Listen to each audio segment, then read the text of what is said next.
হাসপাতালের অন্ধকার রহস্য। রাত তখন গভীর। শহরের এক কোণে পুরনো একটি হাসপাতাল, নাম শান্তি মেমোরিয়াল হাসপাতাল। সময়ের সাথে হাসপাতালটি পরিত্যক্ত হয়ে গেছে, কারণ মানুষ বিশ্বাস করে সেখানে ভয়ঙ্কর কিছু ঘটে।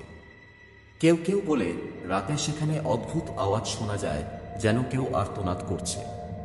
রহস্যময় ডাক্তার আরিফ নামের এক তরুণ সাংবাদিক এসব গুজবের সত্যতা খুঁজতে হাসপাতালে প্রবেশ করল। তার হাতে ছিল একটি টর্চলাইট আর একটি ক্যামেরা। ভাঙা দরজা ঠেলে ভিতরে প্রবেশ করতেই গন্ধটা তাকে থমকে দিল, এক ধরনের পচা গন্ধ, যেন মৃতদেহের। দেয়ালে ঝুলে থাকা পুরনো ফাইল আর ছেঁড়া ক্যালেন্ডারগুলো বাতাসে দুলছিল। হঠাৎ একটা কোল্ড স্টোরেজের রুম থেকে শব্দ পেল। এক অজানা টান অনুভব করে সে সেখানে গেল। দরজাটা খোলা ছিল। ভিতরে ঢুকে আরিফ টর্চের আলো জ্বালাতেই দেখে একজন ডাক্তার সাদা কোট পরে দাঁড়িয়ে আছে। আপনি এখানে কি করছেন? আরিফ ভয়ে কাঁপতে কাঁপতে প্রশ্ন করল। ডাক্তার শান্ত গলায় বলল, আমি রোগীদের দেখছি। তুমি এখানে কি চাও? আরিফ অবাক হয়ে বলল, কিন্তু এই হাসপাতাল তো বন্ধ। ডাক্তার হঠাৎ হাসল, আর হাসিটা ছিল অস্বাভাবিক। আমার রোগীরা আমাকে ছাড়তে চায় না। অদ্ভুত ঘটনা শুরু।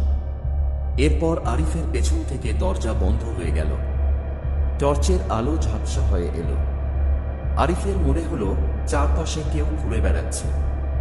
সে পেছনে ঘুরে দেখল হাসপাতালের বেডগুলোতে মৃত রোগীরা শুয়ে আছে, কিন্তু তারা নড়াচড়া করছে। তাদের মুখ বিকৃত, চোখ ফাঁকা, কিন্তু তারা আরিফের দিকে তাকিয়ে হাসছে। আরিফ চিৎকার করতে চাইল, কিন্তু গলায় কোনো শব্দ বের হলো না। ডাক্তার তার দিকে এগিয়ে এসে বলল, তোমাকে এখানে থাকতে হবে।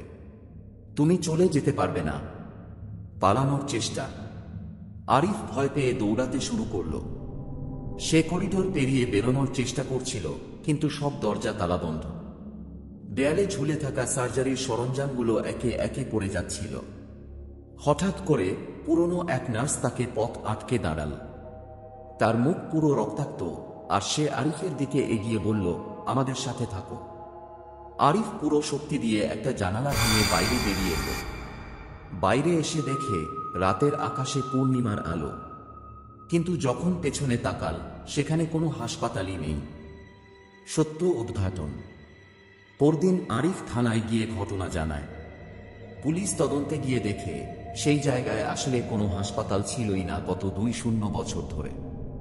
হাসপাতালটি ২০ বছর আগে এক ভয়াবহ অগ্নিকাণ্ডে পুড়ে গিয়েছিল, যেখানে সব ডাক্তার, নার্স আর রোগীরা মারা গিয়েছিল। কিন্তু সেই রাতে আরিফ কি দেখল তা আজও রহস্য। কেউ বলে হাসপাতালের আত্মারা এখনো সেদিনের মৃত্যুর কষ্ট ভুলতে পারেনি। আর কেউ কেউ বলে যে একবার সেখানে যায় সে আর স্বাভাবিক জীবনে ফিরতে পারে না। এটি ছিল এক ভৌতিক হাসপাতালের গল্প, যা রাতের নিস্তব্ধতায় আরো বেশি শীতল অনুভূতি এনে দেয়।